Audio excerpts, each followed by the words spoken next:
All right, it's 6:32, so let's go ahead and get started. Join me in saying the Pledge of Allegiance. I pledge allegiance to the flag of the United States of America and to the republic for which it stands, one nation, under God, indivisible, with liberty and justice for all. All right, good. Thank you. Thank you for doing that. Is there a motion to approve tonight's agenda? Mr. President, I move the board approve the May 18, 2020 agenda. Is there a second? Second. All right, all in favor of the motion to approve the agenda, say aye. Aye. All opposed, say no. Do any board members have anything they would like to share with us this evening?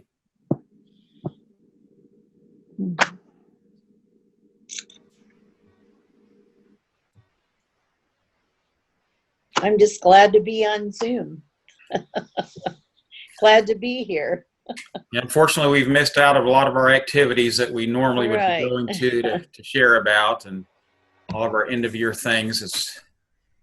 The reason we're having a meeting tonight is because we delayed it a week because we were going to be busy with graduations last week. So I'm sorry we missed those on Tuesday and Wednesday, but I thank everyone for everything they've done. The senior yard signs just turned out great. Just fantastic. I didn't even know there was going to be two of them, but they really turned out great. So excited about those. Hopefully some of you have had a chance to get around to some of the construction projects. So that's one thing that's still going on. And I've tried to get around and see some of those. So hopefully some of you will have a chance to do that. So anyone else? Anybody have anything they want to share? All right. Superintendent highlights. Thank you, Mr. Moore. A couple things. One, you just mentioned it. The projects continue to roll on. If you haven't, if you want to see something really interesting and just a complete facelift, go and look at Raytown High's new windows that are going in. It makes that building look, it'll look brand new when it's done. And secondly, just a shout out to the 600 plus seniors that would have graduated last week. If any of you are on this meeting, we're proud of you. And all your accomplishments, they have not gone unnoticed. And we know you're going to do great things, and we are going to hold out hope that we can hand you a diploma at the end of July. So that's it, Mr. President.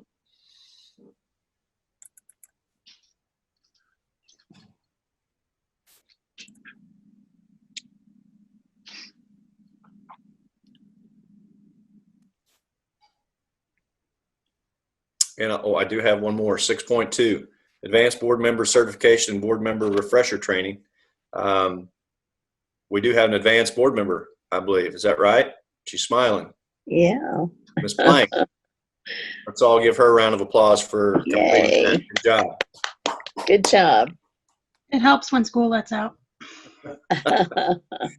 And just a reminder, if you have not done your board member refresher training, Rachel can get you signed up to get that done.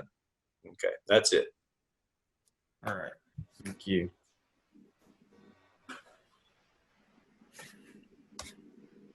Rachel or Melissa, do we have anyone who wanted to make some public comments on any of the agenda items? I see nodding no. All right. Yeah. All right, well, we'll go right back into the regular full report of the superintendent. So on mute, Dr. Markley. Sorry. Thank you. Thank you, Mr. President. Legislative update, just a quick recap. You know, that they did not return to the legislature until April the 27th. They missed a good 3+ weeks of the legislative session. They were able to get a budget passed, spared for the most part, public education, particularly in the foundation formula, even though transportation took a hit. What was interesting during the last week, last 5 days of the session, a lot of those education reform bills that we fought over the years became rolled into 2 large omnibus bills, one on the House side and one on the Senate side. And the supporters of those really pushed hard to see if they could get those things across the finish line. And I know that we updated our staff on some of those issues and told them to study those issues. And I know several responded to their representatives about those two omnibus bills. But at the end of the day, they basically died on the floor of both houses. They were not brought up for a vote. So really, there was not much as far as sweeping education bills passed. We're thankful for the budget and for them to protect the public ed across the state of Missouri, knowing though that it's probably not over, the reductions moving forward. So when we get a chance, if you get a chance, let's thank Jerome Barnes and some of the others for putting public ed first and helping us there. Last day for teachers would be Wednesday.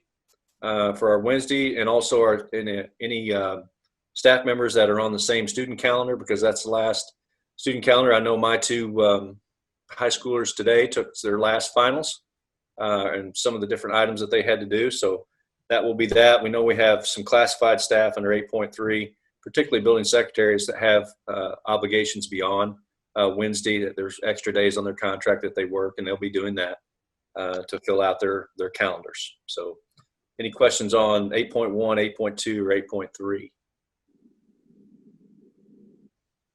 Okay. 8.4, return to work in school. We're currently working to try and see how we move back into some sense of normalcy.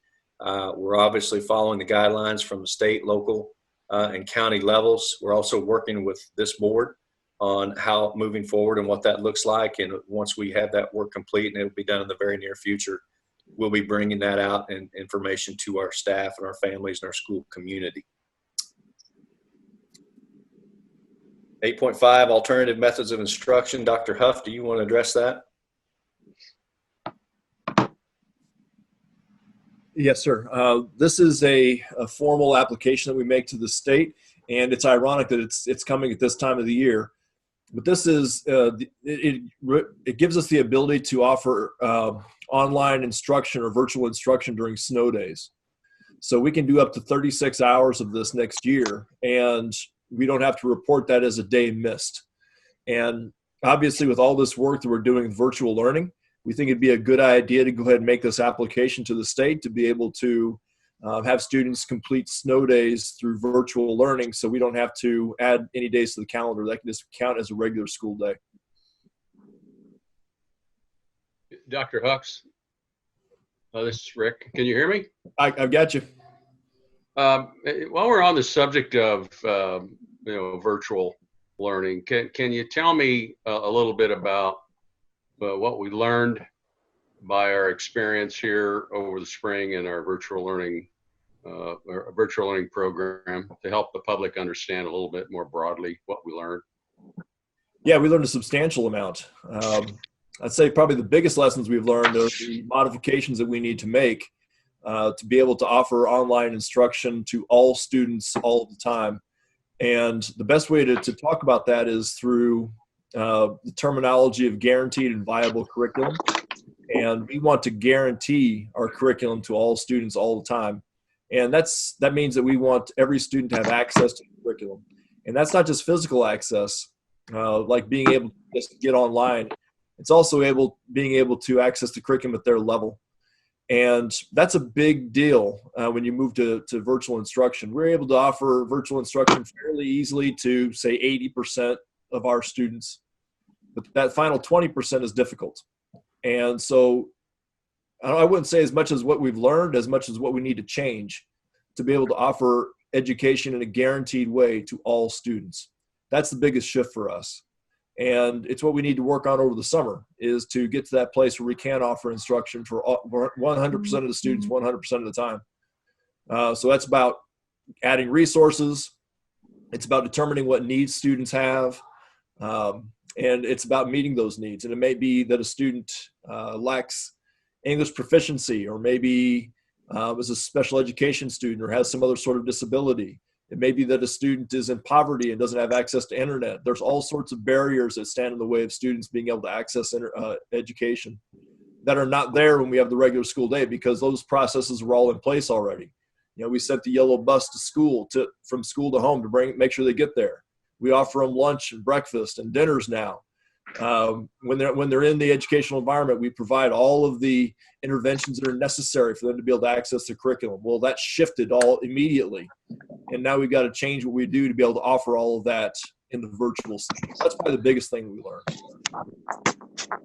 So I might just follow that up. Do you believe after this summer that we can assure the public that our virtual instruction platform and methodologies and training will be as good as any this side of the state line? I will tell you this, that what we offered for virtual instruction between March 13th and now is not surpassed by any other public institution that I am aware of in our area. There are others I would say that have done as good of a job, but I would argue that there are none that have done better. And we do have expert educators in place to be able to offer the very best product possible. What we need to do over the summer is to fill in the gaps. And that's by filling in gaps with resources, training, and also resources for our parents. You know, it's a lot to cover, but that is our goal, to offer the very best product in August where we can guarantee curriculum to all students all the time. You mentioned guaranteed and you said viable. What's the difference? All right, so viable is, in the typical sense, these are terms that were coined by Robert Marzano, which is, you know, one of the big wigs in curriculum and instruction, in the curriculum and instruction world. But at any rate, the guaranteed and viable refers to, well, the guaranteed is about everybody having access. Viable is really more of a time issue when you're looking at the regular school environment. So if you take the state standards outline what you should be teaching and learning throughout the school year, but it's impossible to teach all of the state standards within the school year. So as a district, we need to determine how do we narrow that down so that it's viable to be done within the time frame constrained by the school year. That shifts for virtual instruction because everything we've done up to this point is with a teacher in front of a class. Now we need to change our curriculum around so it's viable with a teacher and a student at home. And so there are some shifts we have to make there as well, because not everything that you would do in the classroom directly translates to the virtual environment. I'd say that's probably 20% of our challenge. 80% of our challenge is the guaranteed. That's the biggest chunk of work that we have to do.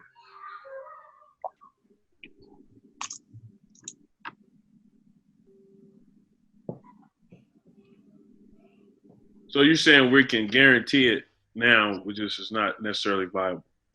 We can guarantee the education in the classroom setting. We are a long way away from being able to guarantee it in the virtual setting. And that's why we did not hold students accountable for their grades from March 13th on, because we could not guarantee the curriculum. We could not guarantee that all students had access. And it's not very fair if we can't guarantee that a single student has access to the curriculum, that we would hold them accountable for their grades. So our job now is to guarantee the curriculum in August so that we can hold students accountable for their grades and their attendance. Okay.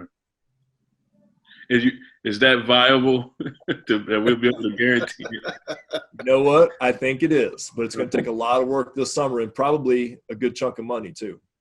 Do you have all the resources that you need to get this done? You know, we've got a plan, and I've yet to be told no. Do you have all the financial resources that you need to get this done? So one of the things we'll talk about more in the future is how this CARES Act is going to benefit us. And we are working through that plan. We are not entirely sure how we're going to divvy up the money from the CARES Act, but we are working that plan. And that will probably go a long way to providing the resources that we need to buy the equipment and the support structures, the professional development, and even potentially additional staffing positions to get this done. I'd like to see by the next board meeting a layout of the required resources and the required investment, and to demonstrate that we're going to be best in class when the gun goes off in August. Can you do that at the next meeting? That would be very helpful to this group. That sounds very good. We actually did a rough draft of that during our CNI committee meeting before the closed session today. And I told those members at that point in time, we really didn't have the time to go into the details of it during the regular meeting because, one, it's not completely fleshed out, and two, it's very time consuming. But yes, we are working a plan and we have some numbers attached to it. Another example of one of the gaps is we found out during this process that our kindergarten through 2 teachers felt like those students could handle a device if they had one on their own. Those are the only students that did not have their own device in the district. That's a costly expense, but we're also finding out through the CARES Act, and particularly money coming to the county, there's potential monies there to outfit those students with those devices. So those are some of the funding mechanisms we're looking at as well. Any other questions for Dr. Huff? Maybe what got lost in that translation, Dr. Huff, is this is the first time that we can count snow days, which is something for DESE.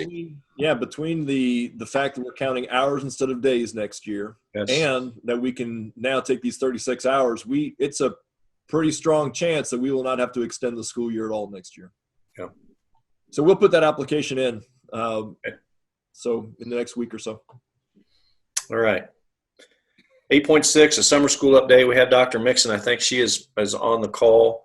She's going to give some numbers. Really, right now we're still working on options for summer school. We have planned for a physical attendance summer school in July, but we're also working on viable options with that. But Dr. Mixon, can you give us an update of the number of kids that have signed up so far, and maybe also grade spans? Yeah, as of this morning, we had about 1,650 students that were signed up, and that is split pretty evenly across the grade spans. We have about 700 or so in elementary, and then additional in middle and high schools. Typically, our high schools are around 600 signed up at this point. So we just have several different options on the board for summer school. You know, what we would love to be able to do is to offer a full July summer school to all students that are interested in coming. Not quite sure at this point if that's going to be an option with the given social distancing requirements, et cetera. A big piece of this is transportation and what we are able to do to get kids to summer school. So I don't know, Dr. Markley, if you wanted to go through the options with them as far as the things that we're looking at right now. Well, we're still trying to see what those potentially be. We're still holding out hope that we can go physically. Dr. Mixon, can you give us a comparison this time last year? The number of students that we have signed up for summer school is in comparison to last year. What's that number at? We're at about half where we were this time last year. And I'm basing it on, you know, about 3 weeks out from summer school starting, which is where we would be, you know, starting in June summer school. We would, you know, typically we run around 4,500 students in summer school. And right now we're at 1,600 signed up. Part of that is due because we haven't done a lot of advertising because we were not sure what was going to happen in July. So, you know, as soon as we're able to make a decision, then we would start advertising more and letting folks know that this is what we're going to do, and here's our deadline to sign up. Okay. Any questions for Dr. Mixon? Okay. 8.7, FY21 preliminary budget. Dr. Shelton. Hi, good evening, everyone. I'm going to ask Melissa to let me share my screen.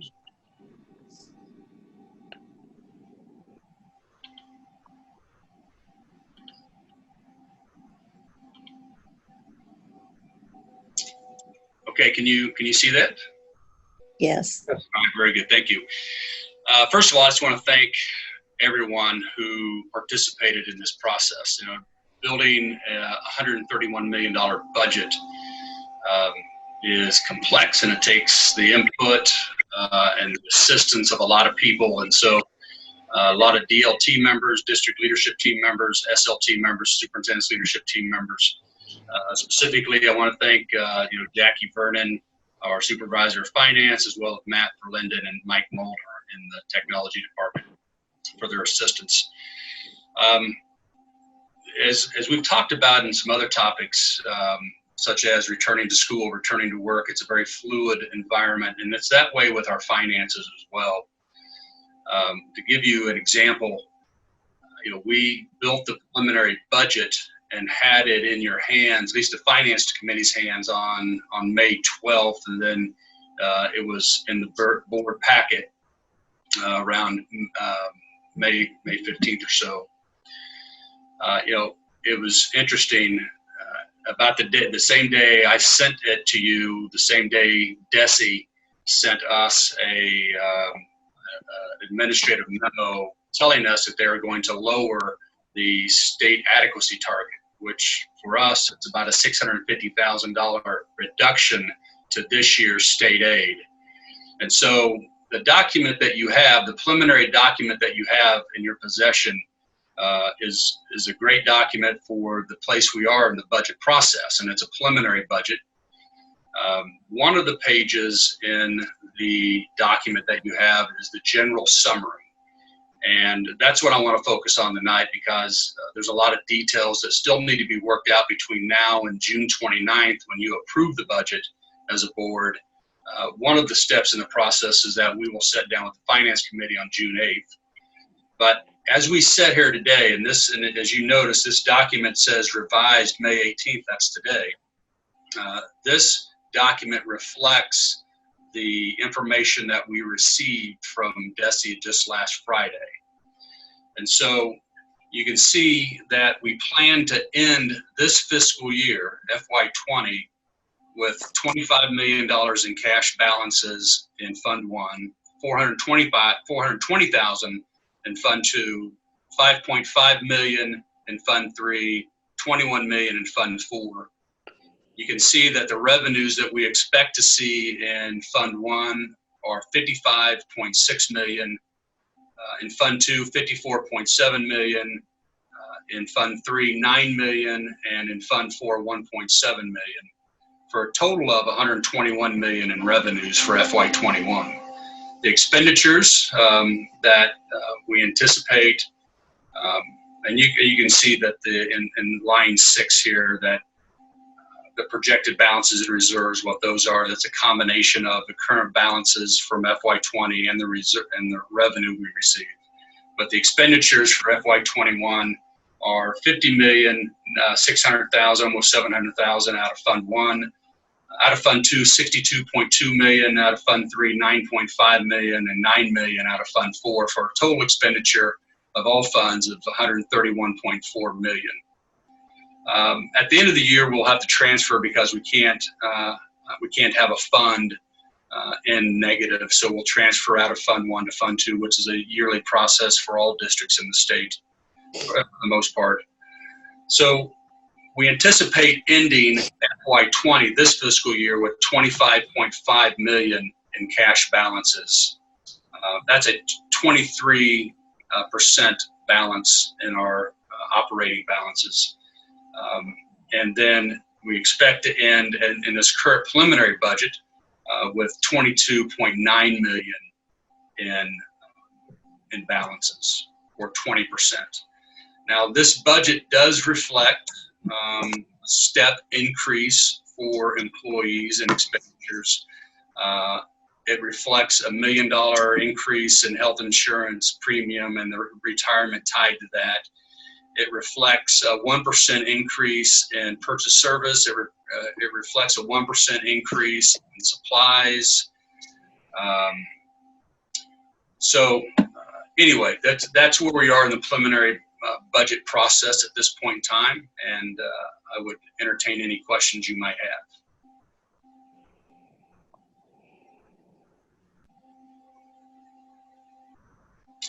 have. As I stated, we're a long way from being done with the budget, and so we will continue to work on this as information becomes available, and we are in constant contact with the Department of Elementary and Secondary Education. We're in contact with state associations like MOASBO or Kansas City ASBO, which is the group that I belong to. We're in touch with economists around the state. So we're continually monitoring and gathering data as to where we're moving, and we will update our financial condition based on that information that we receive. We will meet with the Finance Committee on June 8th at 4 o'clock. Invite anyone and everyone to attend, and we'll dig much deeper into our budget at that time, and then bring a final budget to the board on June 29th at our special meeting at the end of June.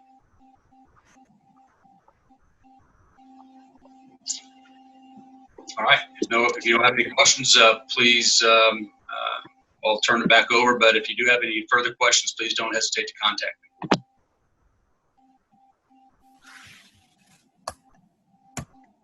Thank you, Dr. Shelton. Okay. Dr. Huff, you want to give us a grant writer update?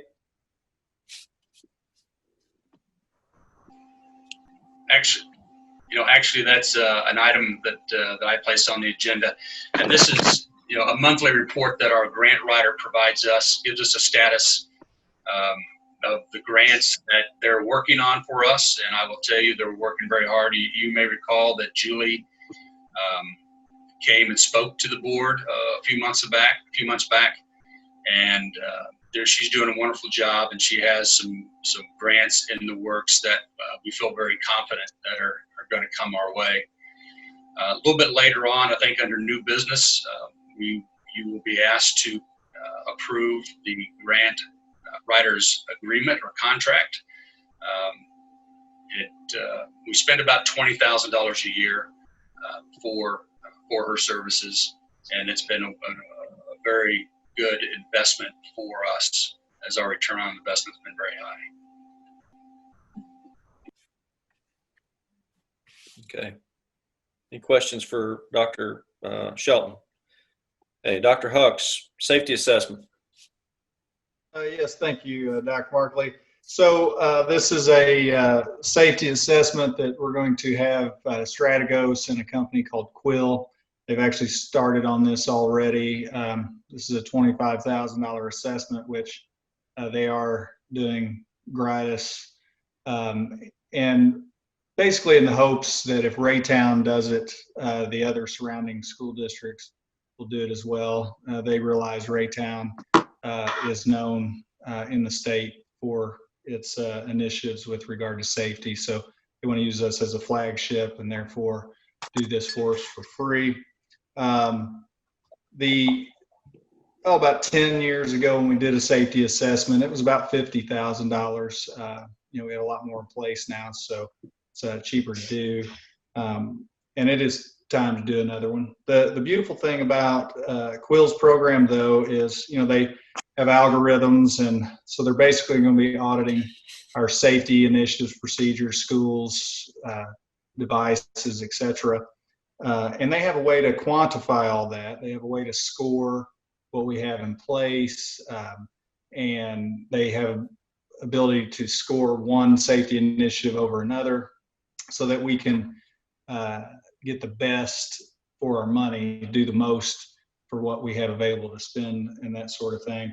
It also makes sure that we have equity throughout the buildings, that we, and that we're assigning these numbers, and we want to try to get those numbers to be similar at each building, but every building is different. So if I say I'm going to put 10 electronic access control in this elementary, you may or may not need 10 at another one, but you still want that electronic access control.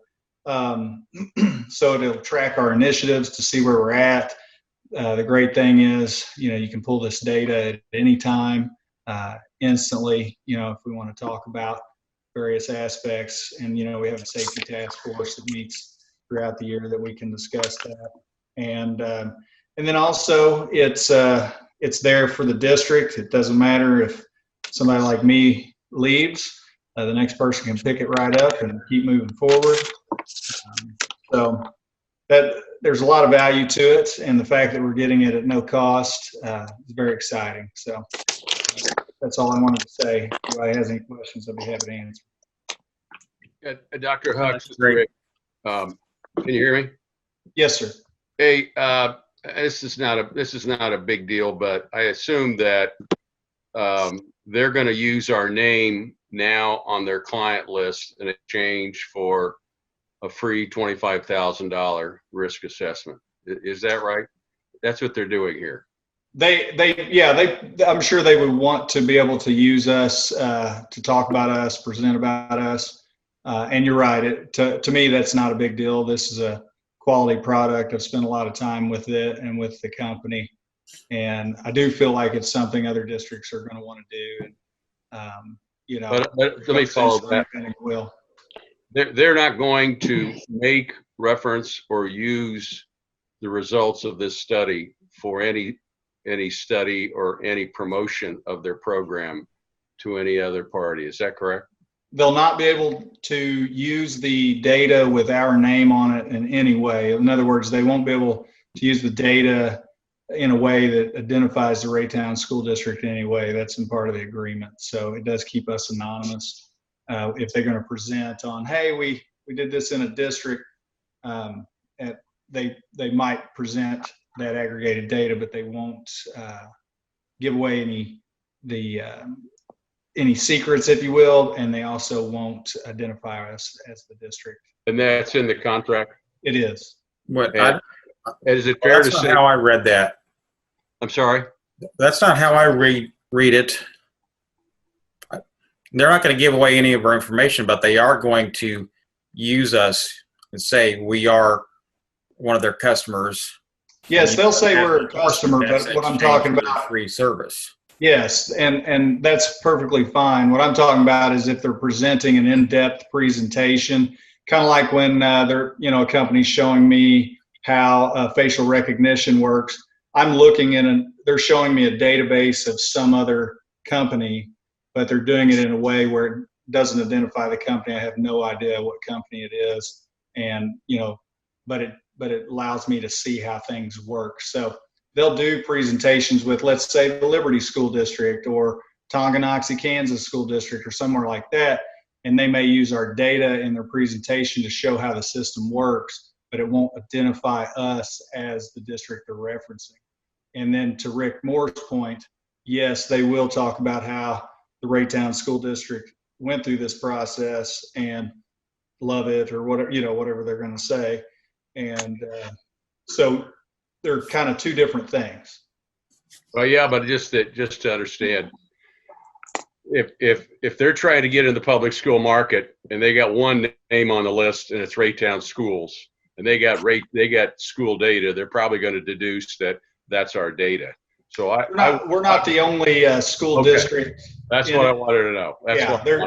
So yeah, they work regionally, small demographic areas. So there are many other school districts that have already gone through this, which is why it was attractive to me in viewing it, because I could see how it worked for other districts. Yeah, it makes sense.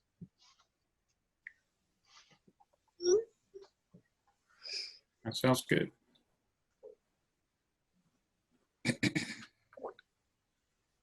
Okay. Any other questions for Dr. Hux? Very good.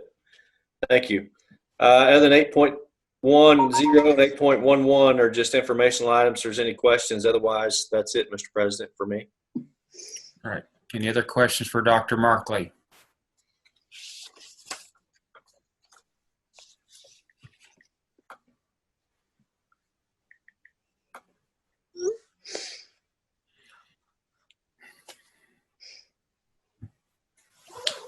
All right. Is there a motion to approve tonight's consent agenda? Mr. President, I move that the board approve the May 18th, 2020 consent agenda as presented. Is there a second? Second. Questions or comments? All right, all in favor of approving tonight's consent agenda, say aye. Aye. Aye. All opposed, say no. All right. Move on to new business, 2021 school year bus lease. Is there a motion to approve? Mr. President, I move that the Board of Education approve the 7-year lease for 10 replacement vehicles through Midwest Transit for an annual cost of $103,025. And a second. Second. Any comments for us, Travis? This seems like a good deal compared to what we've paid recently, and getting more buses than we usually do. It's similar pricing, and I do want to note that we had our inspection last week, I believe it was last week, and we scored a 93, which is we'll be getting a distinction award. And the reason why we were able to do that is because last year we had committed to getting newer buses, and that's really helped in our overall inspection rate. So I just wanted to note to the board that doing this does show up in things like the Missouri Highway Patrol inspection.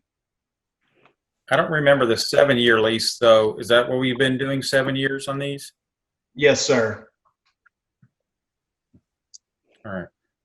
And they already come to us all outfitted with everything we want, like the Wi-Fi and all the cameras and everything? Yes, sir. We have a list of specs that they put on all those for us. All right, thank you. Any other questions? All in favor of that motion, say aye. Aye. All opposed, say no. All right.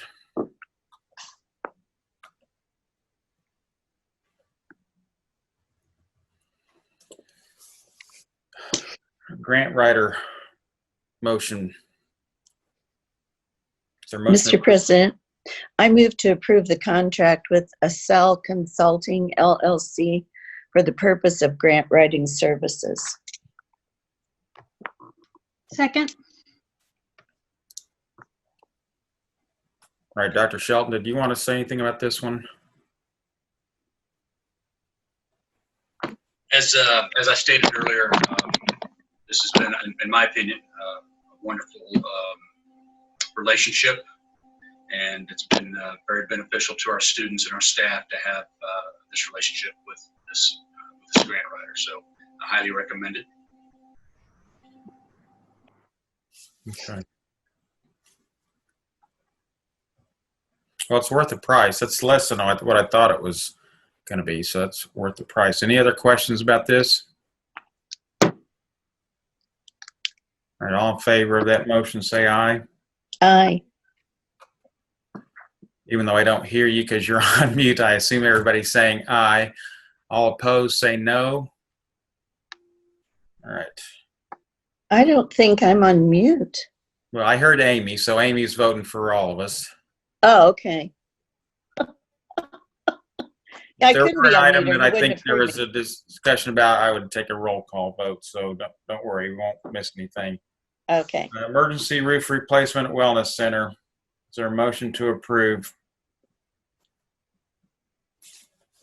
Mr. President, I move that the Board of Education approve ZIPCO and cleaning and restoration for the emergency roof replacement of the Wellness Center in the amount of $362,140 with a 10% contingency in the amount of $36,214 for a total not to exceed $398,354. Second. Motion is second. Dr. Hucks. As you may be aware, we had some wind damage some weeks ago. This is currently a TPO roof, which is basically a vinyl fabric on the roof, and it's susceptible to things like wind damage and hail damage. Insurance came out and assessed it. We went out for bid, and ZIPCO, who is a contractor for the insurance company, ended up being the lower bid. And so we're going to be going with them. And then we're going to be putting on a mod bit roof, which is basically tar and gravel.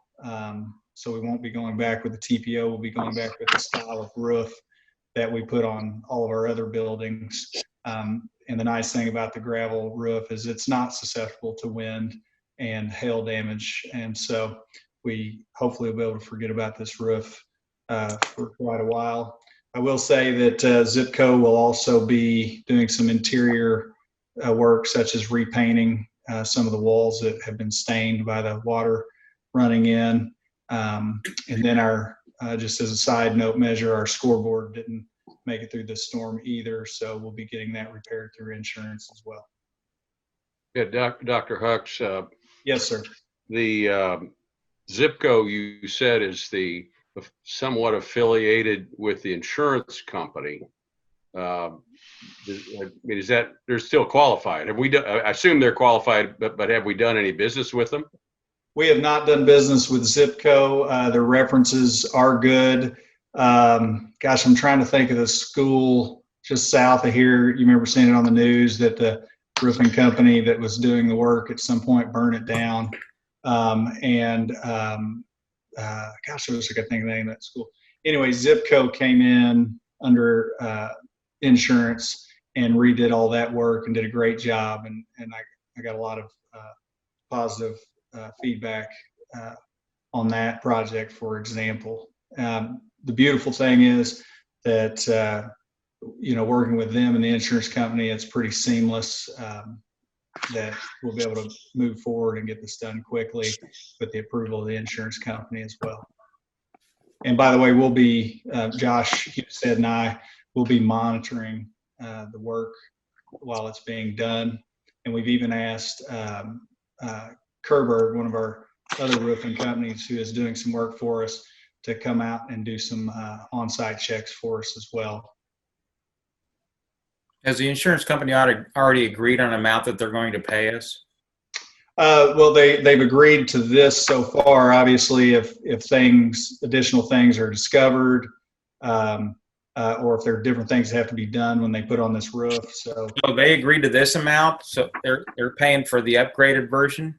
Well, no, excuse me. They're paying for the TPO amount, the $289. But again, if other things damaged are observed or occur as a result of this, they'll take care of that as well. So, for example, the repair of the scoreboard, the painting of the walls, things like that. But it could be as they tear off this existing roof, if we find that those unknowns that will cost more money, they'll take care of those as well.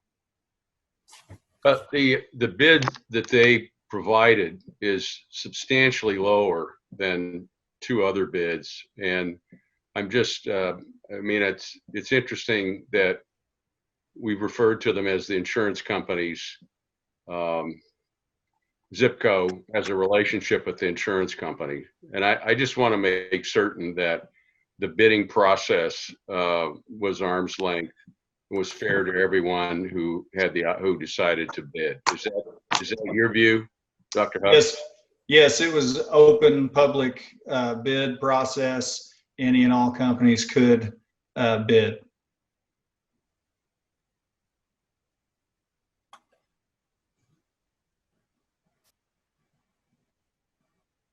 That's all I have. Does anybody have any other questions? All right. We're ready to vote on this motion. All in favor, say aye.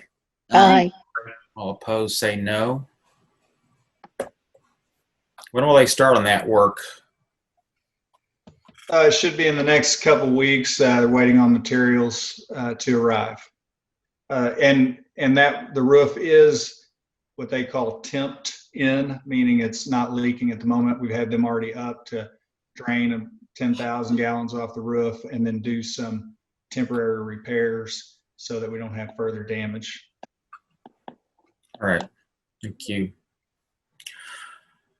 All right. Testing platform award.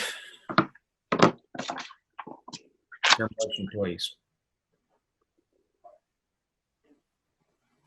Mr. President, I move that we accept the bid from Edulastic in the amount of $34,600 for a testing platform for 8,500 student accounts with on-site training. Second. Motion and a second. Dr. Huff, any comments on this one? This is a step that is very important for us to be able to offer virtual instruction. The testing platform that allows our teachers to be able to create and deploy teacher-made assessments in the virtual setting. It also gives us the opportunity to be able to give test materials or test items that are similar to what students would see on the MAP test and EOC test. specifically in the area of math, where there are tools that are used in Edulastic that would be very similar to the tools and test type items that you'd see in a MAP and EOC test. All right, thank you. Any other questions? Dr. Huff, I assume this is the market leader in this particular field. Is that fair? I would say that they are definitely one of the top. There are others that are also very good that we did not think matched up with the test items that would be MAP and EOC like. That was one of the strong attributes of this particular platform.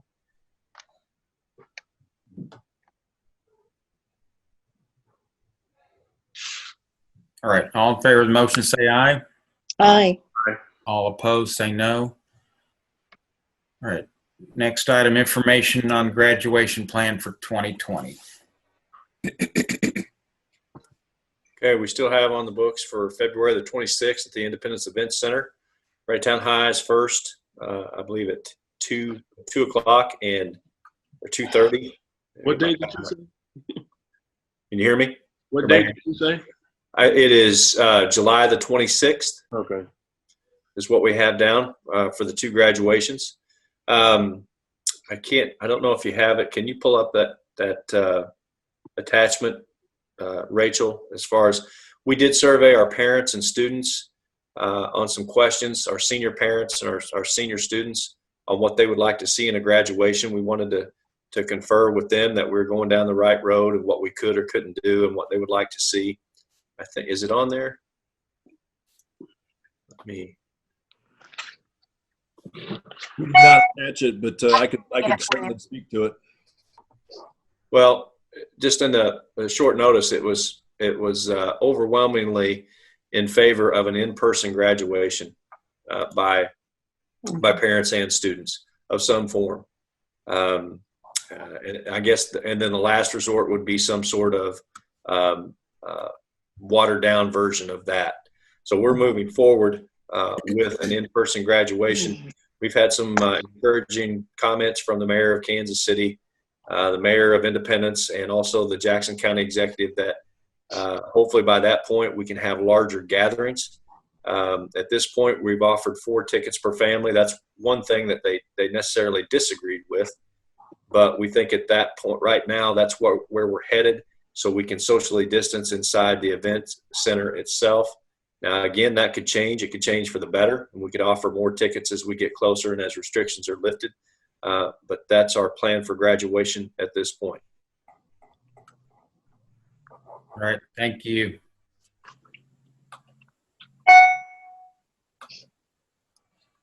Anybody else have any other questions? All right, middle school social studies resource. Is there a motion to approve?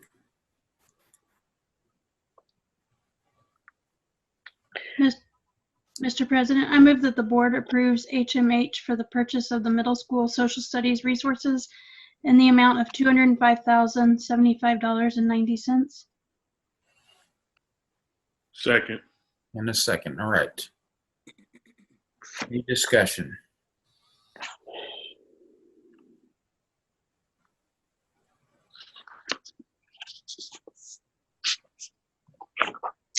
Anything on this? Just a normal purchase? Just a regular adoption. Right. It's time to get new material, and HMH is an outstanding company to work with, and they also have a very good virtual component, online component, and so it's going to be a very good resource for teachers in the virtual environment. All right. Vote on the motion. All in favor of that purchase, say aye. Aye. Opposed, say no. All right. Anything else we need to mention before we entertain a motion to adjourn? Mr. President, Yes, Ms. Tittle. you know, the MSBA Leadership Conference is scheduled for June 18th and 19th in Springfield. And I do plan to go to that if they have it. And that's where virtual. What? I thought maybe not. I thought I'd already seen that it was going to be virtual. Oh, I hadn't seen that, I but could be if it's wrong. virtual, I'll try to go too. But that's where Beth will be getting her her award, her advanced degree award. And that's where we typically receive our governance award.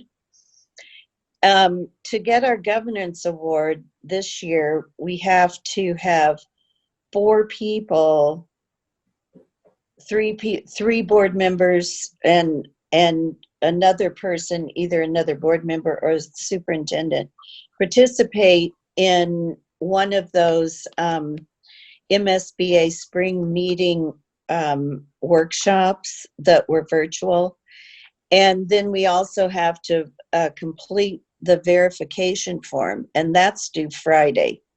So unless there are 4 people who have done that, I'd like to recommend that we discontinue pursuit of the governance award this year. Amy, I did that work and I submitted the form to MSBA. I don't know if any others did, but I did that a couple of weeks. Well, I thought you had to list everyone. Well, we were who- going to have another meeting to have a discussion about it because you have to have a meeting. Yeah, I'm prepared to meet if you want to, or by phone call or whatever. But we also had to have one person complete the advanced certification. I was going to try and do that. I don't think it's going to get done. Okay, well, I just recommend that we discontinue pursuing the award this year under the circumstances. All right. Well, there's nothing. Okay, that's fine. I'm not ready to take any action. But. Right. I just wanted to talk about it. All right. Hey, Rick. Yeah. Rick Moore. Yeah, Mr. President. I did have one question for Alan. Going just real quick. The graduation plan. Is there an alternative plan to that?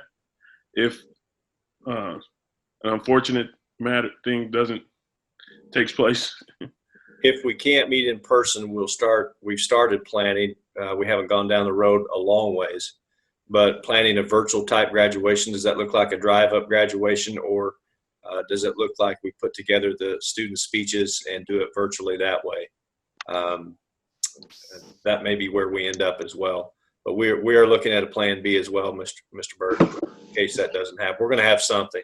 What we did find out is our parents and students want to get this thing done prior to the first week of August, if they can, because many of them are going to be leaving for college, although some of them may not be. They may be having, I saw a report where the California college system is going online in the fall, and it's the largest in the country, which I thought was kind of interesting. And we'll see how many of those follow suit.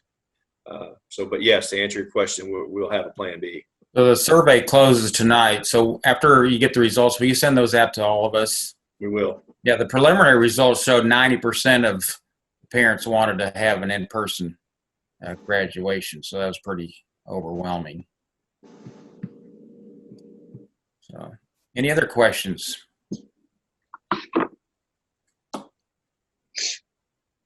All right, so we'll have a motion to adjourn, and everyone leave this meeting, go back into your email, open the link to the new meeting to go back into closed session in that email, and we'll start that in about 5 to 7 minutes, 5 to 10 minutes. Is that good? Yes. All right, is there a motion to adjourn? Mr. President, I move that the board adjourns the regular Board of Education meeting at 7:25 p.m. Second. A second. All in favor, say aye. Aye. All opposed, say no. All right, we are adjourned, and we will see you back for another closed session meeting